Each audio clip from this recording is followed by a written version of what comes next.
Olá, bem-vindos ao nosso canal mais uma vez. Aqui estamos para reflexionarmos sobre as lições do Evangelho de Jesus. Vamos primeiramente nos elevar em oração, rogando ao Pai de amor, ao Senhor do Universo, que nos envolva em fluidos de paz, de serenidade, nos intuindo para as melhores palavras e que o plano espiritual possa abrir os nossos canais de entendimento para compreendermos as lições divinas e para que possamos fortalecer o nosso desejo de praticá-las. Sempre era ao entardecer, quando os últimos raios do sol douravam a natureza, que Jesus subia ao monte e derramava todo o seu amor em palavras sobre as criaturas sofredoras que ali estavam para ouvi-lo. Era o crepúsculo e as pessoas terminando as suas atividades conseguiam chegar à proximidade e ouvir o Filho de Deus falar. Vinham de toda parte, eram crianças mirradas, mulheres doentes, homens enfraquecidos, velhinhos, paralíticos, cegos, todos os que viviam em aflição, os atormentados, que vinham para ouvir as palavras consoladoras e alentadoras do Mestre Jesus. São as bem-aventuranças, é o Sermão da Montanha, ou como conhecido, o Sermão do Monte, onde Jesus deixa lindíssimos ensinamentos para todos nós. Hoje vamos estudar bem-aventurados os pobres de espíritos, porque é deles o reino dos céus. É o capítulo 7 do Evangelho segundo o Espiritismo, itens 1 a 6. Então Jesus nos fala, bem-aventurados os pobres de espírito, felizes os pobres de espíritos. Quem são eles, os pobres de espíritos? Na conotação de Jesus, diferente da nossa, os pobres de espíritos são os que têm pobreza de orgulho e pretensão. São os humildes. Jesus então se refere a pobres de espíritos, aos humildes. Então, os humildes é que receberão o reino de Deus. Sempre lembrando que o reino de Deus, o reino dos céus, não é um lugar geográfico, e sim um estado de alma, porque o reino de Deus é toda a criação, e quando nós conseguimos aurir, interiorizar toda essa beleza, essa pureza, nós sentimos a serenidade, a plenitude. Então, conquistar o reino de Deus, que é um trabalho individual, é nós nos sentirmos plenos, com muita paz, com alegria, com felicidade. Então, bem-aventurados os humildes, porque eles sim receberão o reino de Deus. E quem são os humildes? Será que os humildes são os pobres? A condição financeira difícil? Não, não são. Não depende da condição financeira, porque há pobres com dificuldades financeiras que carregam orgulho no coração. Então, não é uma condição material, porque há ricos também que podem ter orgulho, mas que também são humildes, humildes de coração. Será que ser humilde é ser subserviente, né? Abaixar a cabeça, aceitar tudo, todas as propostas, sejam elas quais forem, sem recusar nenhuma? Será que isso é ser humilde? Não. Não devemos, aliás, aceitar coisas que vão contra os nossos princípios morais. Não é uma postura física a humildade, nem tampouco andar com roupas simples ou mesmo até com andrajos. Isso não é ser humilde. Humildade é uma qualidade do coração, é uma postura espiritual. Ser humilde é quando nós reconhecemos a grandiosidade da criação divina, desse imenso universo criado por Deus, incompreensível ainda a nossa pequenez. É quando reconhecemos que somos pequenos, que somos imperfeitos, que há muito trabalho ainda a ser realizado dentro de nós, para que possamos ser cada vez melhores. Então, é reconhecer que precisamos mudar, que erramos, que precisamos nos reeducar. Precisamos trabalhar a humildade, especialmente quando a dor bate à nossa porta, quando enfrentamos as dificuldades da vida, aqueles empecilhos, aquelas travessas grandes na nossa passagem. Aí precisamos ter humildade, porque o orgulhoso diz: por que comigo? Eu não mereço. Eu não mereço estar passando por tal situação. Isso é pretensão, é orgulho, achar-se melhor do que todos os outros.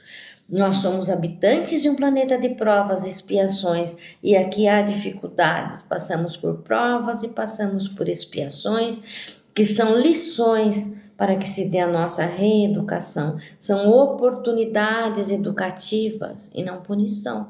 Então, todos nós somos imperfeitos e precisamos dessas oportunidades educativas para aprendermos, crescermos, nos redimirmos perante Deus.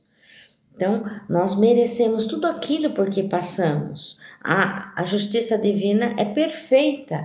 Deus não se engana. Nós nos enganamos. Deus não se engana. Então, achar que somos não merecedores é presunção. Temos aí mais uma falta de virtude, né? O orgulho, achando que somos melhores do que os outros. Não precisamos passar por tais dificuldades.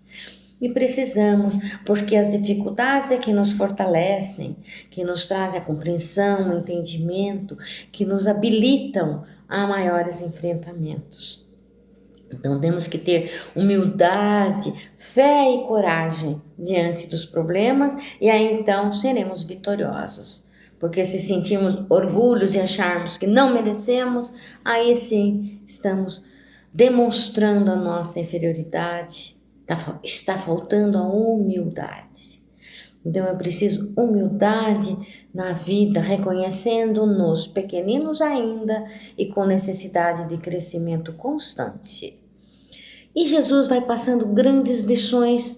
Uma delas, alguém lhe pergunta: quem é o maior no reino de Deus? E Jesus então pega uma criança, coloca em seu colo e dá a seguinte resposta: todo aquele, pois, que se humilhar e se fizer pequeno como este menino, este será o maior no reino de Deus.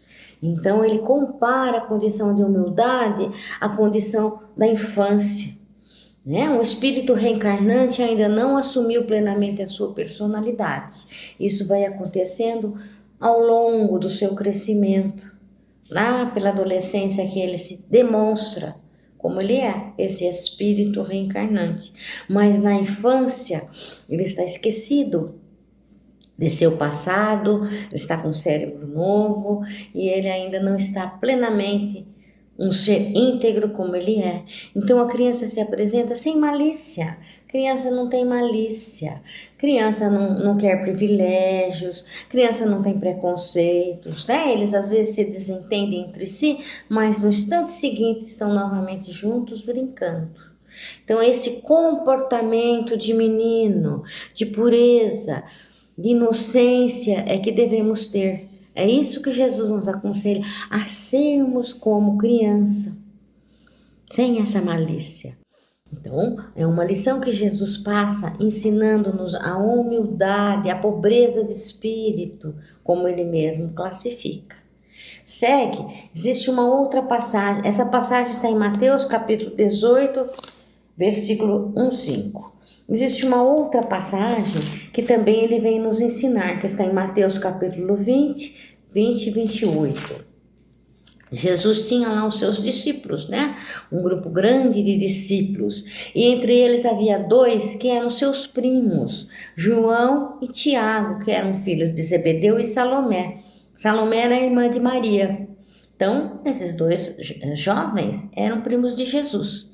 E certa vez, então, a mãe, né, Salomé, a mãe desses dois, chega-se até Jesus e ele pergunta: o que quer, mulher? O que você quer? E ela diz: eu quero que no reino de Deus os meus filhos se assentem, um à sua direita e outro à sua esquerda. Jesus então diz: será que eles sorverão o mesmo cálice que eu? Né? É uma menção ao cálice da amargura, porque Jesus viria a passar desapontado com a traição dos homens. E ele então reconhece que eles passariam sim, porque todos os cristãos foram muito perseguidos. Após a morte, a desencarnação de Jesus, eles eram cruelmente perseguidos. Eles tinham que fazer seus encontros para os estudos dos ensinamentos de Jesus nas catacumbas, escondidos lá entre os cadáveres enterrados ali. Então também sorveriam esse cálice, mas Jesus diz mais.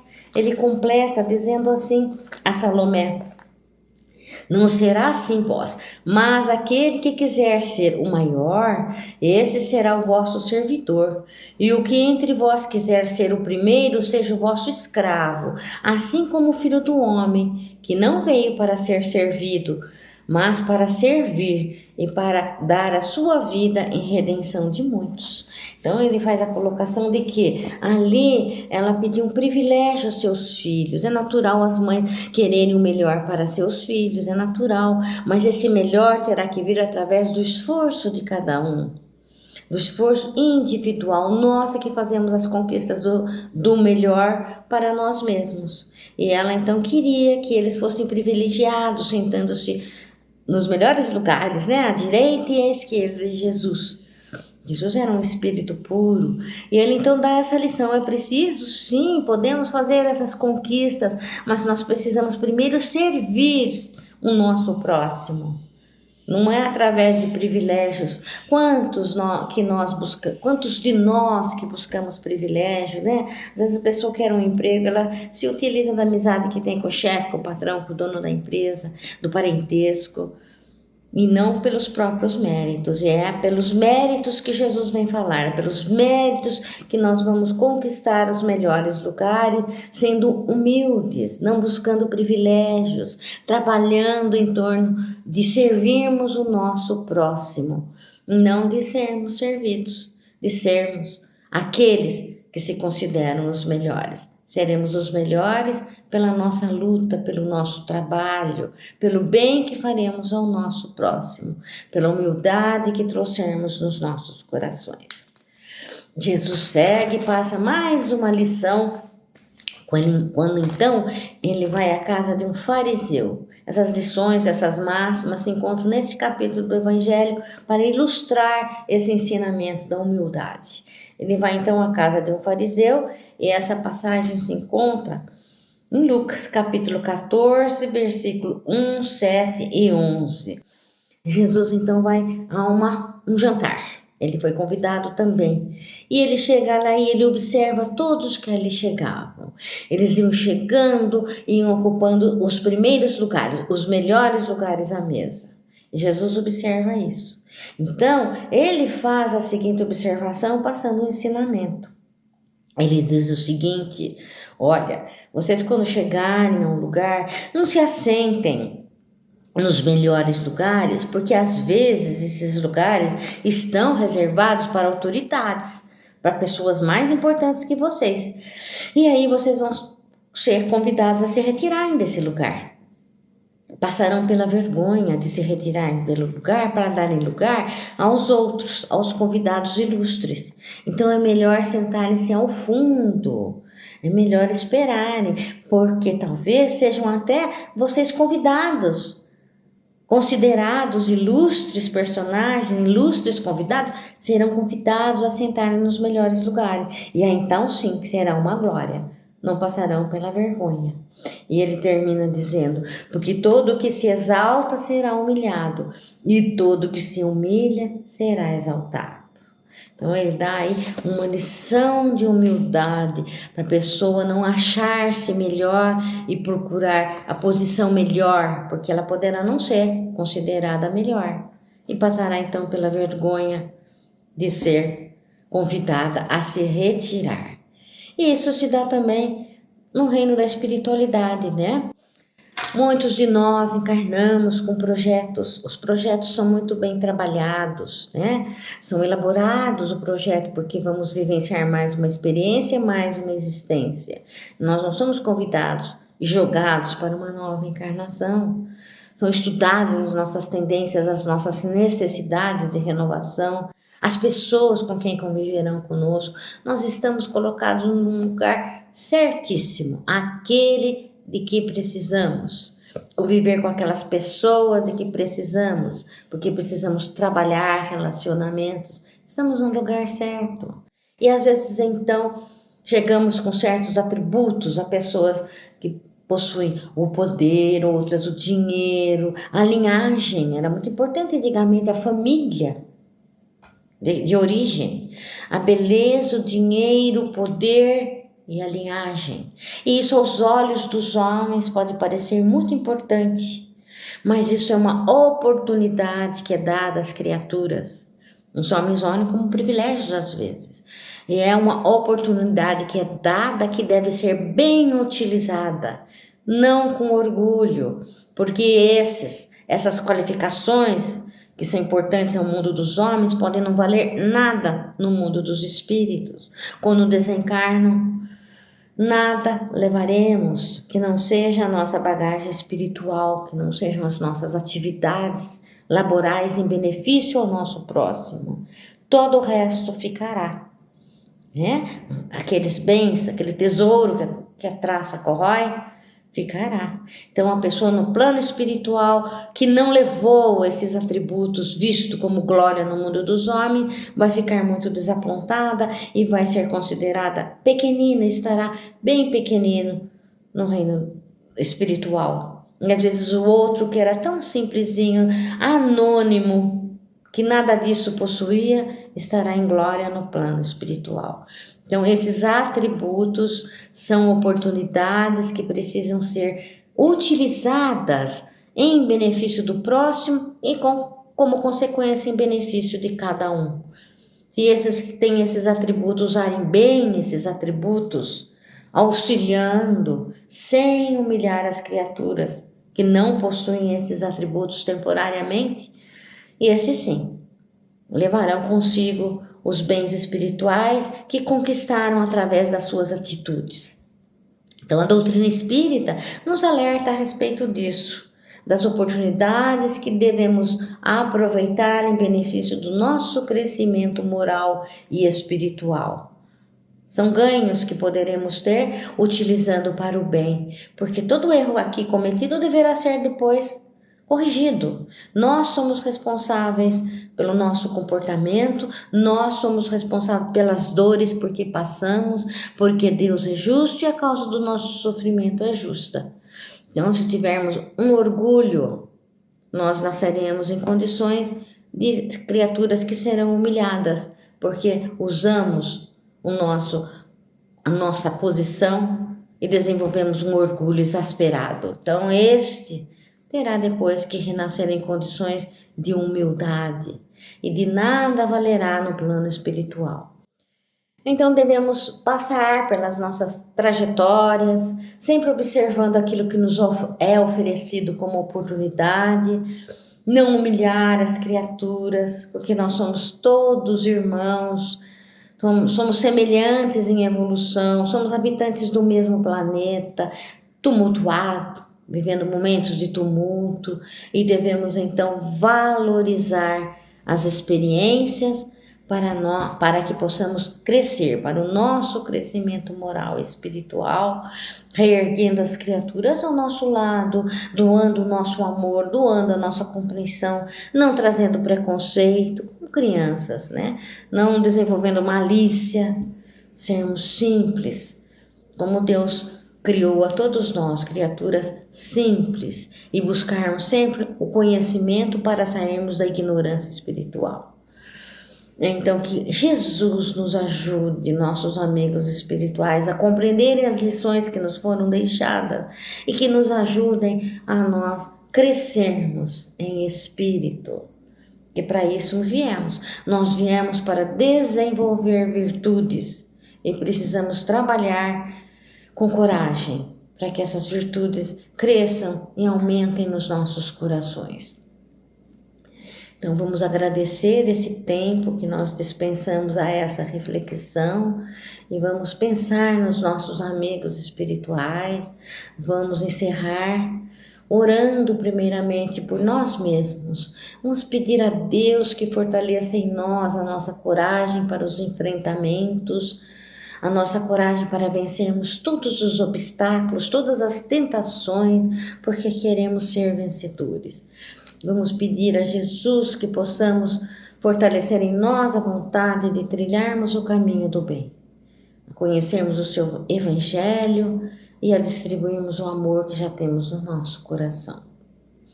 E distribuindo amor, nós vamos pensar em vibrarmos pelo nosso próximo, que é uma caridade quando doamos o nosso melhor de nós através da vibração. Vamos vibrar por todos aqueles que se encontram doentes do corpo, atormentados da alma. Vamos vibrar pela saúde dessas criaturas, pela saúde espiritual, mental e física. Vamos envolvê-los todos em vibrações de saúde.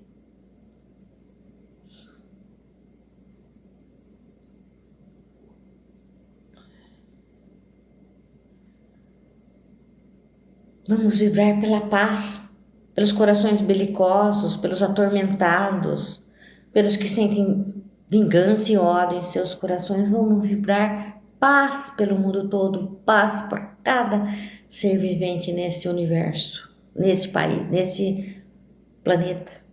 Paz, Senhor. Vamos vibrar paz.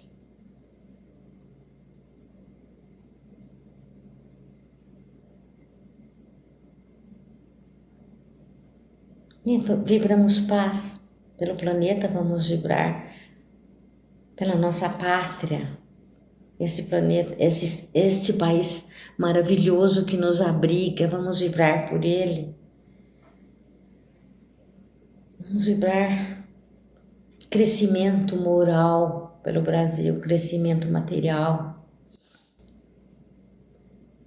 e intelectual.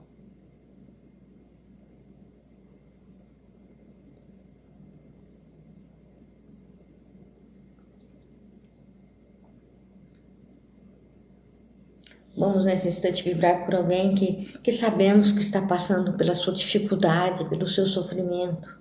Vamos vibrar por essa criatura, levando a ela força e coragem. Vamos vibrar força, coragem, fé.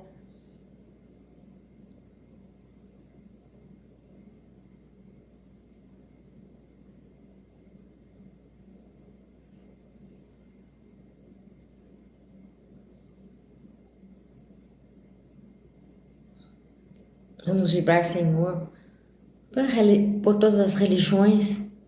Vamos vibrar pelo Espiritismo, pela causa espírita que possa ser bem compreendida, estudada, trabalhada e praticada.